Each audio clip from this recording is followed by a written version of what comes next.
सुनिए जी, आखिर ये कौन हो सकता है? कोई चोर होंगे, हमारी फसल चुराने के लिए आए थे।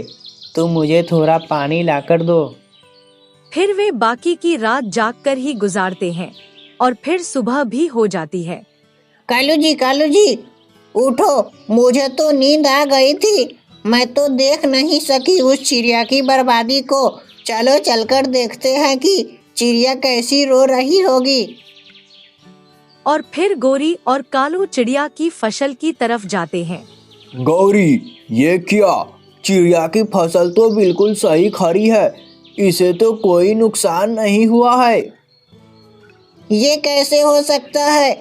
वो उल्लू तो वचन का पक्का है। वो दोनों ऐसे बातें कर रहे थे कि तभी वहाँ चिड़िया भी आ जाती है। गौरी बहन, मैं आपको ही ढूंढ रही थी। अच्छा हुआ कि आप मुझे मिल गई। क्या बात है?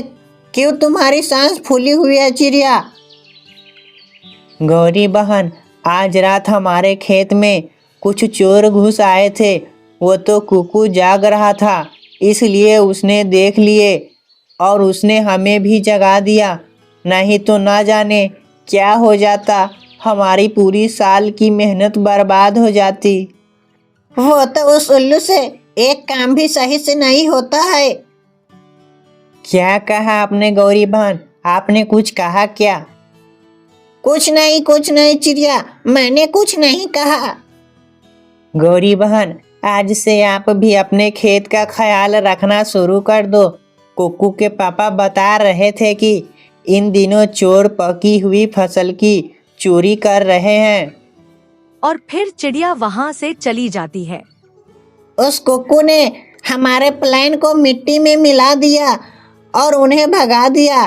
कालू जी, मेरे सुंदर पति, अब तुम ही कुछ कर सकते हो। मैं तो हूँ ही नालायक।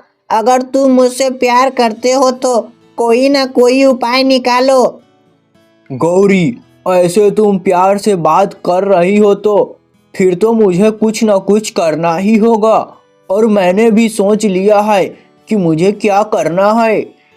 ये हुई ना बात। कितनी सुंदर चोंच है मेरे पति की, और आंखें तो उससे भी ज्यादा सुंदर है। अब बताओ, क्या सोचा है आपने अपनी पत्नी को खुश करने के लिए? गौरी, मैं आज रात चुपके से जाऊंगा और चिड़िया की फसल में आग लगा दूंगा। आग? फिर तो सब मिट जाएगा और रानो रोती फिरेगी और मेरे पास आएगी गेहूं के दाने मांगने। मैं तो चाहती हूँ कि जल्दी से रात हो जाए। मुझसे अब और इंतजार नहीं हो रही है। मम्मा, अब हमारी फसल की कटाई कब से शुरू होगी? कुक्कू बेटा, आपके पापा खेत पर ही है। आज वो देख लेंगे कि फसल अच्छे से तैयार हुई या नहीं। फिर 2 दिन बाद फसल काटना शुरू हो जाएगी। कुक्कू बेटा, अब तुम सो जाओ, क्योंकि आज रात हमें फिर से अपने खेत पर जाना है। फिर वे दोनों माँ बेटे सो जाते हैं और फिर रात भी हो जाती है। फिर वो सब भी अपने खेत पर अपने खेत की रखवाली के लिए पहुँच जाते हैं। कुक्कू के पापा, आप सो जाओ, क्योंकि मैं और कुक्कू तो दोपहर में सो लिए थे, इसलिए हम खेत की रखवाली कर लेते हैं। फिर दीपक चिरा सो जाता है। कालू जी, आग हम खेत में जाकर ही सुलगाएंगे। कहीं ऐसा न हो कि वो चिड़िया का बेटा कुकू आज फिर से जाग रहा हो। अगर उसने आज हमें देख लिया तो वो फिर से शोर मचा देगा। फिर कालो कौवा और गोरी कौवी भी खुशी की आग में अंधी होकर रानो चिड़िया की फसल को जलाने आते हैं। फिर वो दोनों किसी तरह छिपते छिपाते चिड़िया की खेत में आ जाते हैं।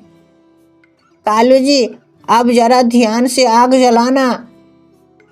अभी कालो कौवा आग जलाया ही था कि तभी अचानक से आसमान में काला बादल छा जाता है और तेज बारिश होने लग जाती है और आग भी बुझ जाती है।